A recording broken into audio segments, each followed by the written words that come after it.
Yo, my brother, what you saying? Bless, man, bless. How was your night last night? You collect? Of course, light work. My brother, click and collect. I see you, I see you. What about you? No, I was just chilling, I had a thing at my yard, so we were just chilling. Had a light one, nothing crazy. Trying to step out tonight. What, tonight? Nah, no chance. So what you on today? Right now, I'm just working from home still. What you saying? Man's in Central buying some cars for tonight, you know. You know what? I might step out still. I'll let you know. Oh shit, I got a Teams call coming in. I'll buzz you back in a bit, yeah? Alright, say less. Alright, brother. Love.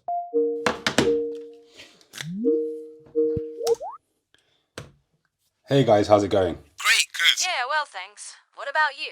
Yeah, all is well, thanks. How were your evenings? Good, great. Yeah, really fun, really fun. And you, Adam, you said you had a five-a-side. You win? Unfortunately not, no. Ah, unlucky. I think you need me on your team. I agree. Maybe next time. Definitely, you should. Absolutely. So let's not make Friday any longer than it needs to be. Why don't we start by talking about the United Coal Company transaction? Molly, have you got any updates? No, not really. There's been no material progress with this deal since yesterday. Okay, and Adam, anything to add?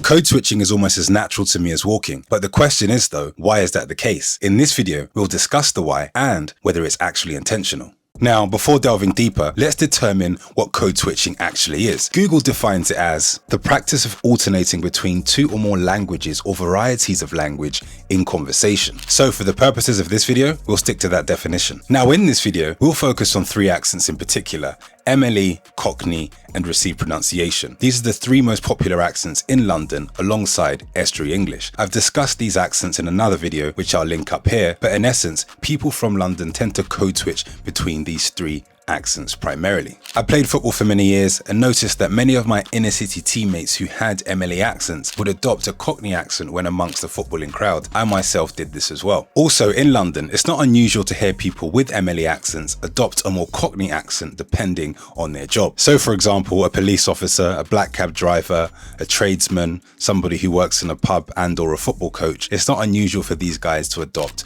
Cockney accents. Now, I don't know what the reason is exactly, but it's simply not unheard of. Think about the amount of people that you know that have MLE accents day to day who code switch or adopt a more Cockney accent when in these environments. On the other hand, you also hear people with MLE accents adopting a more Estuary/RP accent when in more corporate environments like law and or finance. Now the question is again, why do we, and yes, I'm part of this group, do this? Before getting to the answer of that question, if you're liking this video, give it a thumbs up and subscribe to the channel if you haven't already. YouTube's telling me that most of you aren't subscribed and or aren't liking these videos, so please give it a thumbs up. It really helps in the algorithm. Now, the answer I think is twofold. The first thing is that most people do this because they want to be understood by a wide range of people, and I think I fall into this category. I had the fortune of living outside of London for almost 9 years, 6 years of which were spent in Miami. Now, if I had tried to speak like an inner city Londoner whilst in Miami, I would have had a hard time communicating, so I had to alter my speech,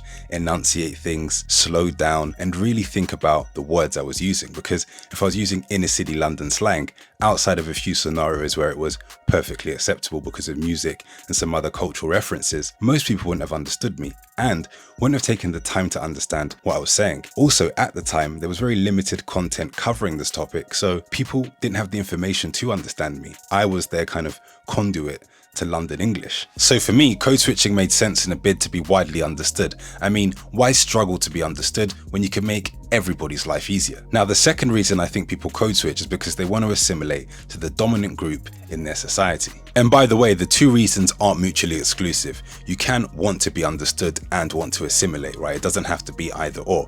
But this reason in particular is pretty obvious. If the dominant group in a society holds the keys to employment opportunities and upward mobility, it's pretty understandable why some people would want to assimilate with that group. Now, others would say you're selling out, you're not being yourself, you're not keeping it real, etc., etc. But 9 times out of 10, those same people probably won't be paying your bills. So it's understandable why some people assimilate for the reasons I just listed. Now, it's really important to note that you're not always code switching consciously. Sometimes you're doing this subconsciously, depending on the context and the environment. As I showed you in the intro of this video, the context determined how I would speak in a given scenario, and that's the same on a day-to-day basis. This isn't really a conscious decision, it kind of just happens. You feel comfortable in a certain environment speaking a certain way, so you do exactly that. And I think that's the case for most people. In my case, I once worked with a 65-year-old Canadian, and if I tried to speak to him like an inner city Londoner, I ran the risk of not getting any work done. So in a bid to get shit done,